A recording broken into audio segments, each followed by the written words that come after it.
ஹரே கிருஷ்ண பக்தர்களே, அறிவின் அரசன் பாகம் 27 அத்தியாயம் 7 குருவில் நம்பிக்கையும் கிருஷ்ணருக்கு சரணடைதலுமாக அறிவு. அதன் தொடர்ச்சி.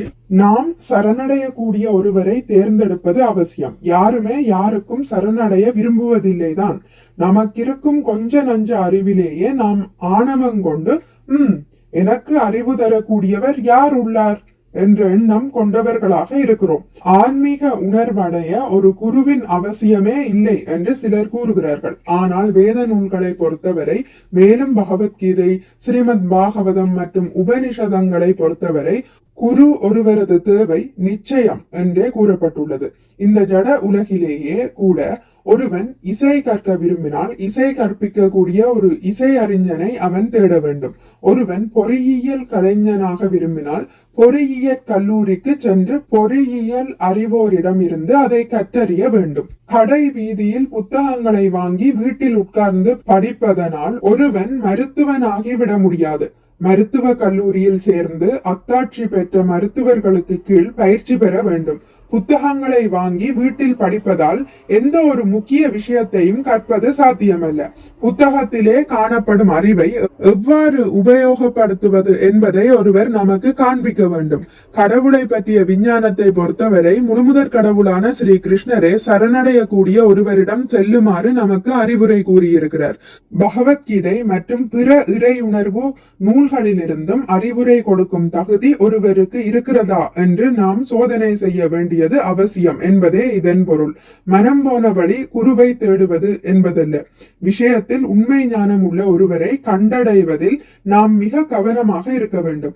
பகவத்கீதையின் ஆரம்பத்தில் அர்ஜுனன் கிருஷ்ணரிடம் சாதாரண ஒரு நண்பனை போலவே உரையாடி கொண்டிருந்தான். கிருஷ்ணரும் இராணுவத்தை சேர்ந்த அவன் போரை துறப்பது எப்படி என்றுதான் கேட்டுக்கொண்டிருந்தார். ஆனால் நட்புரையாடல்கள் தனது பிரச்சனைகளை தீர்க்காது என்பதை கண்ட அர்ஜுனன் கிருஷ்ணரிடம் சிஷ்யஸ்தேகம் ஷாதி மாம் த்வாம் பிரபன்னம், இனி நான் உனக்கு சரணடைந்த சீடன், தயவு செய்து உபதேசியும் என்று அர்ஜுனன் பகவத்கீதை 2.7 இவ்வாறு கூறி கிருஷ்ணரை சரணடைந்தான். இதுவே முறை.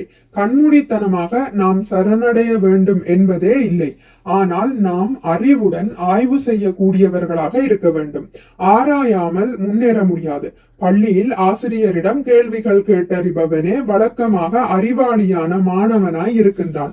இது என்ன, அது என்ன என்று குழந்தை தந்தையை கேள்வி கேட்டால் பொதுவாக அது குழந்தையின் அறிவிற்கு அறிகுறியாகும். நமக்கு ஒரு நல்ல குரு இருக்கலாம், ஆனால் கேள்வி கேட்கும் திறமை நம்மிடம் இல்லாவிட்டால் முன்னேற்றம் அடைய முடியாது. கேள்வி சவாலாகவும் ஆகிவிடக் கூடாது. இவன் எப்படிப்பட்ட குருவென்று இப்போது பார்த்து விடுகின்றேன், இந்த கேள்வி கேட்டு சவால் விடுகின்றேன் என்று ஒருவன் எண்ணக்கூடாது. நமது கேள்விகள் பரிப்பிரஷ்னேன தொண்டை சார்ந்தவையாக, சேவையை சார்ந்தவையாக, சேவையா இருக்க வேண்டும். தொண்டாற்றாது நமது கேள்விகள் வீணே மட்டுமல்ல, கேள்விகள் கேட்பதற்கு முன்னரே கூட நமக்கு சில தகுதிகள் இருக்க வேண்டும். ஒரு நகை கடைக்கு சென்று நாம் தங்கமோ ஆபரணங்களோ வாங்க வேண்டும் என்றால் தங்கம், நகைகள் இவற்றை பற்றி நமக்கு ஒன்றுமே தெரியாவிட்டால் நாம் ஏமாற்றப்பட்டு விடுவோம். ஒரு நகைக்காரரிடம் சென்று எனக்கு ஒரு வைரம் தர முடியுமா என்று கேட்டால் நாம் முட்டாள் என்பதை அவன் புரிந்து கொள்வான். எந்த கல்லுக்கும் எந்த விலையையும் அவன் நம்மிடம் வாங்கி கொண்டு விடுவான். இது போன்ற ஆராய்ச்சி உதவவே உதவாது. முதலில் நாம் சற்றே அறிவுடையவர்களாக ஆக வேண்டும். ஏனெனில் அவ்வாறன்றி ஆன்மீக முன்னேற்றம் அடைவது சாத்தியமல்ல. வேதாந்த சூத்திரத்தின் முதல் ஆணையே அதாதோ பிரம்ம ஜிக்ஞாசா என்பதுதான். இது பிரம்மத்தை பற்றி ஆய்வு செய்ய வேண்டிய நேரம்.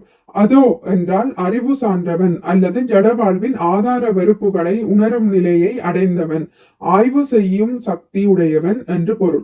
இந்த இருளுக்கு அப்பால் உள்ள விஷயங்களை பற்றி ஆன்மீக குருவிடம் ஒருவன் கேள்வி கேட்டறிய வேண்டும் என்று ஸ்ரீமத் பாகவதத்தில் கூறப்பட்டுள்ளது.